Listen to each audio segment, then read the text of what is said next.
बिहार विधानसभा चुनाव 2025 के नतीजों ने पूरे राजनीतिक माहौल को हिलाकर रख दिया है। दिल्ली से लेकर बिहार तक सिर्फ और सिर्फ बिहार विधानसभा चुनाव के नतीजों की ही बात की जा रही है, क्योंकि जिस नीतीश कुमार को विपक्ष पलटूराम कहकर लगातार निशाना बनाता रहा, वही नीतीश कुमार आज नतीजों के केंद्र में है। तेजस्वी यादव और विपक्षी दलों ने बार बार कहा था कि नीतीश उम्रदराज है, थक चुके हैं, अब राजनीति करने की हालत में नहीं है। यहाँ तक कि ये कहा गया था कि उनका मानसिक संतुलन बिगड़ा हुआ है। लेकिन परिणामों ने साबित कर दिया है कि न तो नीतीश थके हैं और न ही रिटायर होने वाले हैं। तो वहीं 2025 के विधानसभा चुनाव में एनडीए को मिली अप्रत्याशित और प्रचंड जीत ने राज्य की सत्ता का संतुलन बदल दिया है। जैसे ही नतीजे सामने आने लगे, ये साफ हो गया कि महागठबंधन के लिए ये चुनाव सिर्फ हार नहीं बल्कि एक बड़ा राजनीतिक झटका है।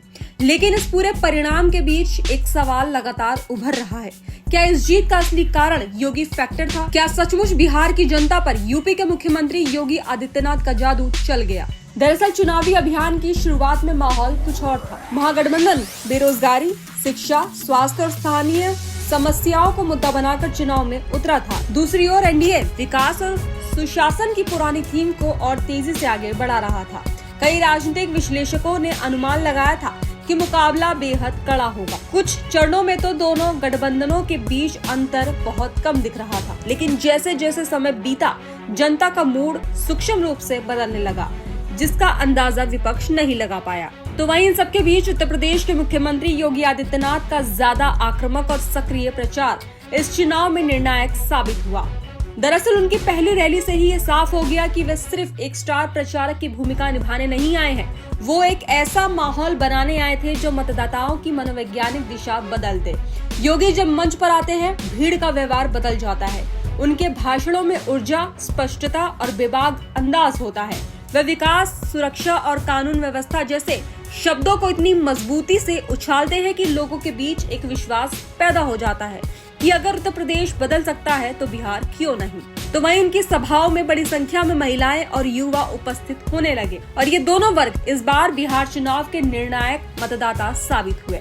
ऐसे में योगी का प्रभाव सिर्फ उनके करिश्माई भाषणों की वजह से नहीं था, बल्कि बिहार के कई सामाजिक और आर्थिक वर्गों के लिए वे एक ऐसे नेता की छवि बन चुके थे जो कठोर फैसले लेता है, भ्रष्टाचार पर लगाम लगाता है और अपराध पर सख्ती दिखाता है। तो वहीं इस छवि ने ग्रामीण और शहरी दोनों क्षेत्रों में असर डाला, खासकर उन जिलों में जहां कानून व्यवस्था को लेकर चिंताएं थी। योगी की बातें लोगों के दिल तक पहुंची। उनके प्रचार ने महागठबंधन के आरोपों और नारों को पीछे धकेल दिया। हालांकि ये कहना गलत होगा कि पूरी जीत सिर्फ योगी के प्रभाव की वजह से मिली, बल्कि एनडीए की जीत कई स्तरों पर संगठित प्रयास का परिणाम था। जैसे कि गठबंधन में कम विवाद, सीटों का बंटवारा समय से हो गया, जिससे प्रचार जल्द शुरू हुआ। एनडीए ने बूथ मैनेजमेंट को इस बार विशेष महत्व दिया। महिला वोटरों को मतदान केंद्र तक पहुंचाने के लिए अलग अभियान चलाए गए। एनडीए ने ये संदेश दिया कि बिहार को अब स्थिर विकास चाहिए और जंगल राज से दूर रहना चाहिए। और कई सर्वे बताते हैं कि इस चुनाव में महिलाओं और आर्थिक पिछड़े वर्गों ने निर्णायक मतदान किया। तो वहीं ये पूरा ढांचा योगी के प्रचार से पैदा हुए वातावरण के साथ मिलकर एनडीए के लिए एक बड़ी सफलता के रूप में ले आया है। तो वहीं बात करें महागठबंधन की, तो महागठबंधन के पास मुद्दे थे, लेकिन उनका प्रस्तुतिकरण कमजोर रहा। उनके वादों को वोटर्स ने इस बार उतनी गंभीरता से नहीं लिया जितनी उम्मीद की गई थी। तो वहीं आपको इसके बारे में कुछ बता दें कि महागठबंधन में एकता का अभाव था। दरअसल गठबंधन की पार्टियां अंत तक एक संयुक्त टीम की तरह नहीं दिखी। विपक्ष भ्रष्टाचार, बेरोजगारी और महंगाई के मुद्दे उठाता रहा, लेकिन एनडीए के नैरेटिव को काट नहीं पाया। अंतिम चरणों तक महागठबंधन की जमीनी पकड़ ठंडी पड़ने लगी और उनकी सभाएं उतनी प्रभाव नहीं छोड़ पाई जितनी एनडीए की रैलियां छोड़ गई, खासकर योगी की सभाओं ने। तो वहीं इस सवाल का जवाब बिल्कुल सीधा है कि हाँ, योगी का प्रभाव निर्णायक था, लेकिन वो पूरी कहानी नहीं थी। योगी ने माहौल बदला, वोटर्स की भावनाओं को दिशा दी, एनडीए की गति को मजबूत किया, महागठबंधन को बैकफुट पर डाला और चुनाव के आखिरी चरणों में पूरी हवा एनडीए की ओर मोड़ दी। ये असर नकारा नहीं जा सकता योगी के। लेकिन जीत इसलिए मिली क्योंकि एनडीए की टीम ने योगी द्वारा बनाई गई गति को संगठन, बूथ मैनेजमेंट और संयमित प्रचार के माध्यम से जमीन पर सटीक रूप से उतार दिया।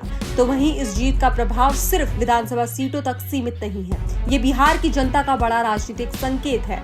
जैसे वह निर्णायक नेतृत्व चाहते हैं, वे सुरक्षा और स्थिरता को सर्वोच्च प्राथमिकता देते हैं और वह विकास की गाड़ी रुकी नहीं, तेज चले, ये अपेक्षा रखते हैं। तो वहीं महागठबंधन को सिर्फ अब अपने नेतृत्व और संदेश तीनों पर पुनर्विचार करना होगा। तो वहीं देखा जाए एनडीए की जीत आने वाले सालों में राष्ट्रीय राजनीति पर भी असर डालेगी। योगी का प्रभाव इस चुनाव के बाद और बढ़ेगा, लगभग ये तय है। ये भी संभव है कि आने वाले राष्ट्रीय चुनावों में एक बड़ी रणनीतिक भूमिका निभाए। बिहार की जनता ने जो जनादेश दिया है वो एक तरह से कड़े नेतृत्व की ओर झुकाव को दिखाता है और ये प्रवृत्ति आगे भी जारी रह सकती है। तो वही साफ है कि बिहार चुनाव 2025 ये दिखाता है कि राजनीति अब सिर्फ जातीय गणित या क्षेत्रीय वादों तक सीमित नहीं रही। ये नेतृत्व, विश्वास और ठोस संदेश की राजनीति बन चुकी है। योगी आदित्यनाथ ने इस चुनाव में वो प्रभाव डाला जिसे नजरअंदाज नहीं किया जा सकता। उनका मॉडल, उनका अंदाज और उनका संदेश तीनों ने मिलकर बिहार की हवा बदल दी। लेकिन जीत इसलिए हुई क्योंकि एनडीए ने इस हवा को एक संगठित आंदोलन में बदल दिया, जबकि महागठबंधन अपने ही नैरेटिव में उलझा रह गया।